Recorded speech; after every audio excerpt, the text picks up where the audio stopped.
first song we're gonna sing is called Aram Nam Kao Luang. I'm born and brought up in Nagaland, but my grandfather is from Kaikau, Tamenglong district, which is called Nam Kao Luang.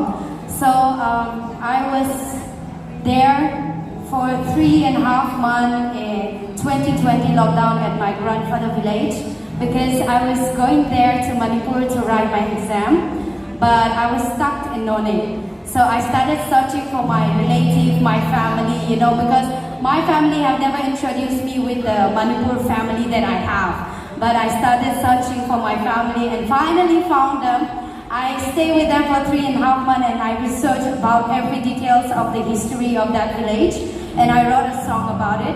I won't be able to explain you in English everything, but I just want to read out the lyrics for all the Rongmai people.